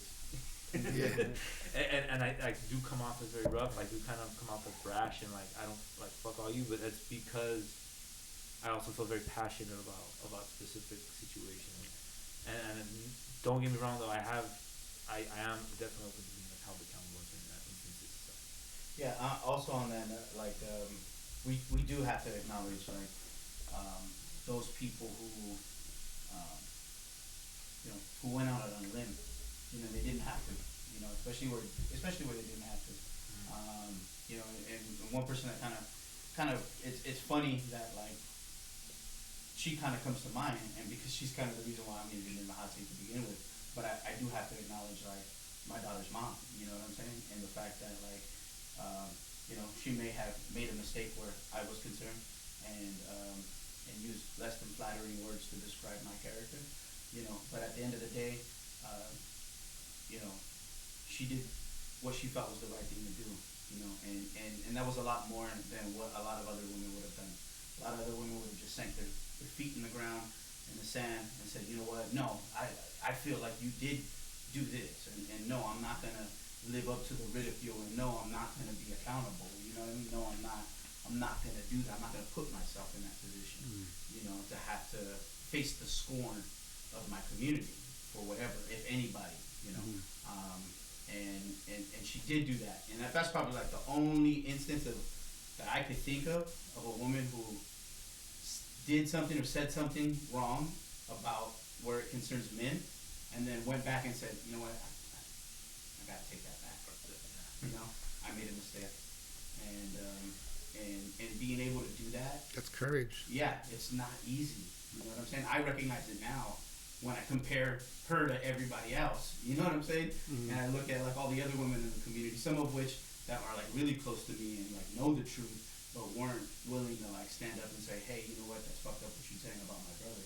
You know, when compared to everybody else, like she really stands out for being able to do that. Mhm. You know, and so like I personally gotta acknowledge the fact that like I'm partly in this situation because of some of the things that she said, but the fact that like she was willing to show that example to other women, especially like To her my daughter. You Yeah. know what I'm saying?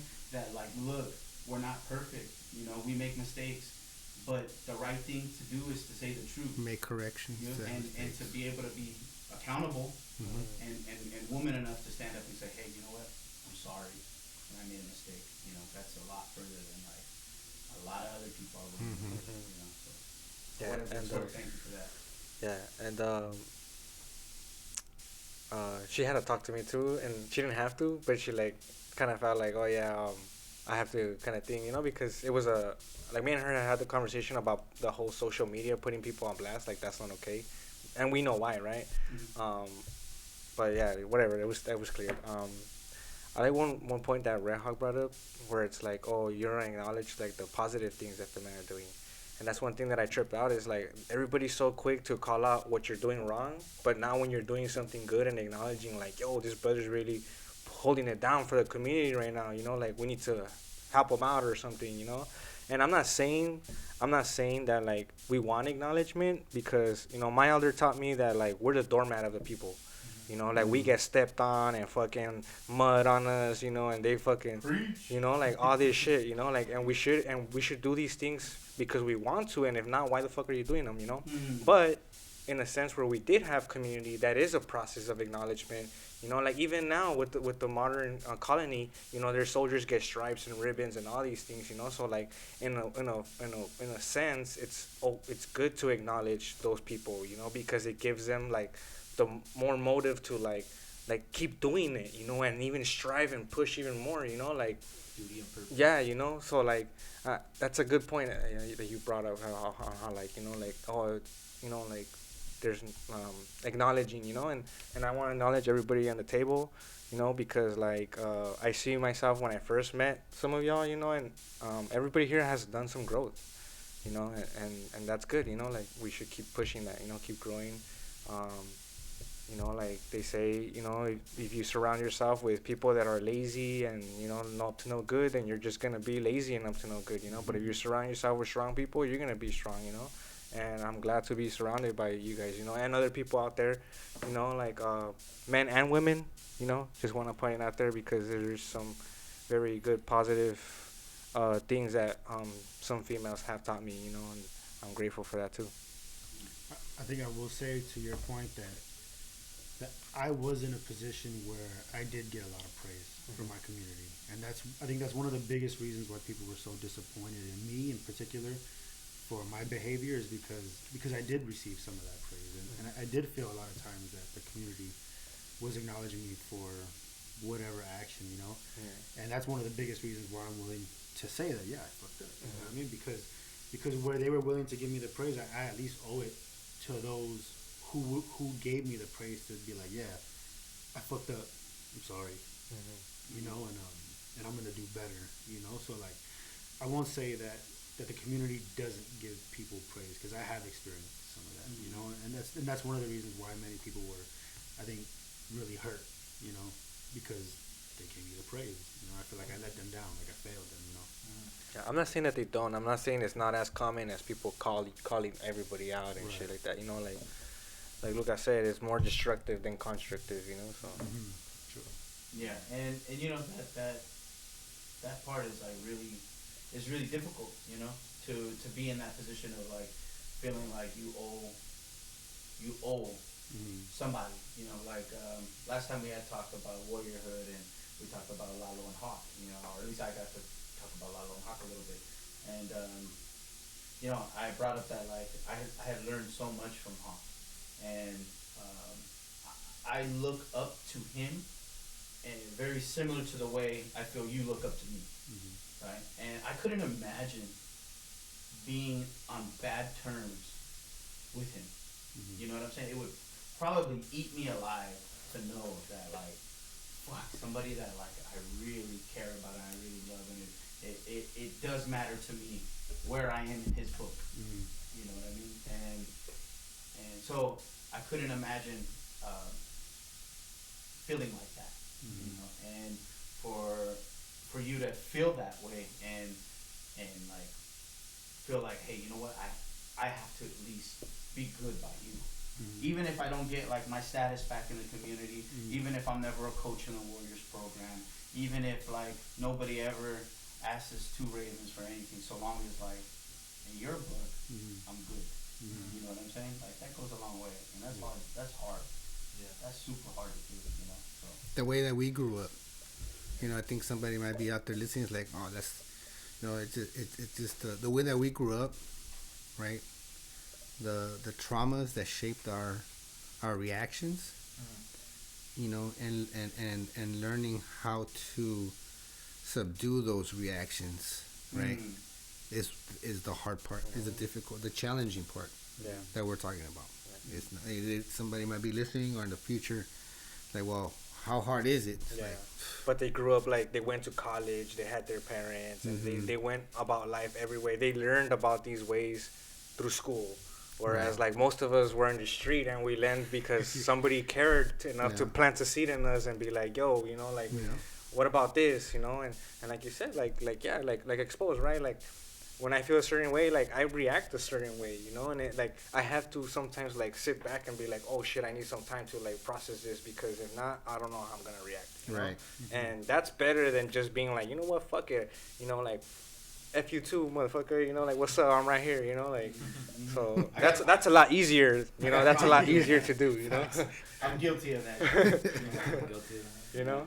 So, But yeah, I think that is a good point. That like that's how we grew up. You know. Yeah. Like for me, I grew up in Pico Rivera. For anybody who wanted to really know. Where's I that grew at? up Suburbs. in Pico. Suburbs. I'm not from South Central. I don't know where the fuck that came from. I'm not from South Central. I grew up in the gardens. Residential. You know?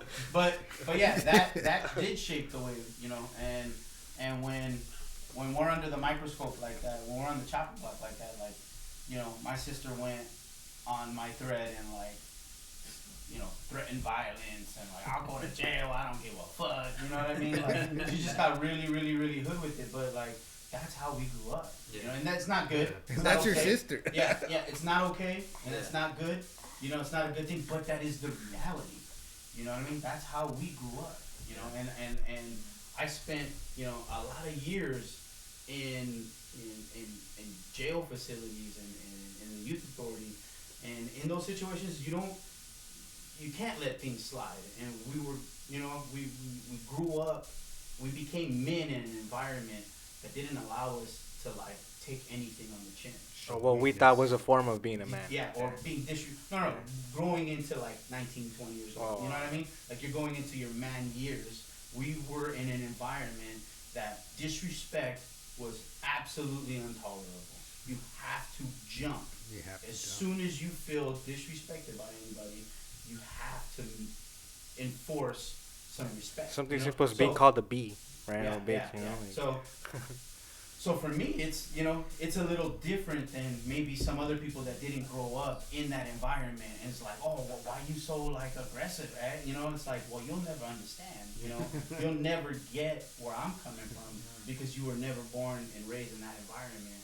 And that shaped my early manhood. So part of what I'm going through right now, you know, with Ome is challenging those things and tearing back those layers of that onion and like, you know, what are the things that are destructive about that behavior that need to be changed in the 37 years old X, you know, is not a 20-year-old X anymore. So, you know, those are the things about ourselves that we need to like get into check a little bit and understand that like that's not an excuse because the way I grew up. because I just grew up that way, or because my mom raised me that way. So that's just my excuse for shitty behavior. Yeah. No. I still need to I need to work on that. Yeah.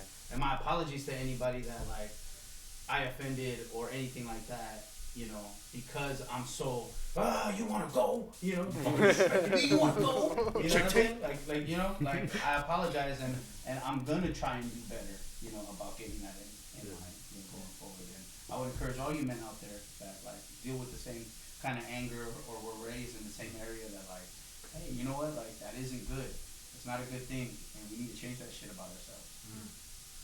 So I'm only gonna accept your apology with a trip to Brazilian barbecue. Fogo. He wants fucking fogo. He's like, nah, we're not gonna do this. Fogo. So, all right. On that note, we're at the end of the show. Okay, hey. We're out of time. As you can tell, this topic we could go on this forever. Yeah. And It might even resurface in the future. Yeah. You know, we're not done with it. Yeah, definitely. I do want to conclude kind of for today though, is the fact that the very few men, the people who are going to identify as men who choose to go down this path, because like I said, 9.5 out of 10 men are just going to go and fucking be colonized and whatever, fuck the world. Yeah. But there's a very small, we want to think tons of men, but there isn't tons of men. There's a very small group of men. Even within the native community is a tiny group of men that are going to choose to go down this path of molding themselves into who we might believe our ancestors want us to be. And for those people who choose to go down that path, I think it's important to recognize that it is lifetimes worth of work. Yes. And we're going to die having not done even a fucking small percentage of that work. We're going to die very colonized. You know what I mean? The people who want us to change our behavior in an instant are not considering that. And if they were, they'd have very different opinions and approaches. You know what I mean? The fact that we even fucking want to even go down that road is incredible, remarkable in and of itself. You know what I mean? So I want to commend y'all, the people in the room, for acknowledging that within ourselves. And I want to acknowledge y'all and thank y'all for some of the examples that y'all set, for fucking being on the battle lines with me, for fucking holding people's feet to the fire with me, for holding my feet to the fire, you know what I mean, for checking me, and for setting examples that I can be proud of, you know what I mean, that my niece and nephew can look up to when they grow up and be like, well, shit, you know, my fucking dad and my uncle went and did this, you know, my deals, you know, you're welcome. Exactly. You know? I'm only gonna accept your commendation. So yeah, that's my conclusion. Right. Thank you for the conclusion. So, thank you all you followers, all you listeners. I don't know if we got any more followers and stuff, but thank you. We're trying to get to affiliate status on Twitch, and thank you for the production crew who thank you. Production. Appreciate it. Just to let it know, the producers are all women. Yes. Yeah. Pretty much all. And a couple brothers. Yes, and a couple brothers. Mama Raven. Behind every good man is a good woman. Yes. Or now side by side, because some people are gonna get offended by that. Well, I'll say it like this. I'll say it the way that Tia said. She acknowledged behind every good man is a good woman. Because we're the ones in charge of kicking them in the ass. Thank you for that. And that comes from an elder. All right, y'all. So check us out on YouTube. This will be up sooner. I think we can figure it out. Video on demand, so it'll be on Twitch. So awesome to that. We're gonna get more merch and a bunch of other crazy awesome. Why don't you guys stand up so they can see it? Oh yes. Okay, real quick. Men's Circle Los Angeles. The kind of men's circle that your grandpa can be proud of. In dark gray and white. Merch. Cop them. Yeah, Cop the merch. Hit us up for merch. Hit us up on Twitch. Hit us up on YouTube. Hit us up on Instagram. Hit us up on TikTok. Spotify. Hit the follows. Hit the likes. Share it with your people. with the people that you feel like might need it. That might need it. That might find the conversation interesting. People, whoever. Share it with people who are gonna hate on us. Yeah. Share it with, whatever. Shout out to the haters, because without y'all, we would be nothing. You know what I mean? I got no hard feelings for anybody who's got critiques against me. You know, we're all fucked up. We're all human. We all got issues. I'm not holding it against you. You're entitled to your opinion, and I wish y'all the best, love, light, whatever. You know, like I spent hella time trying to talk people down from hunting people.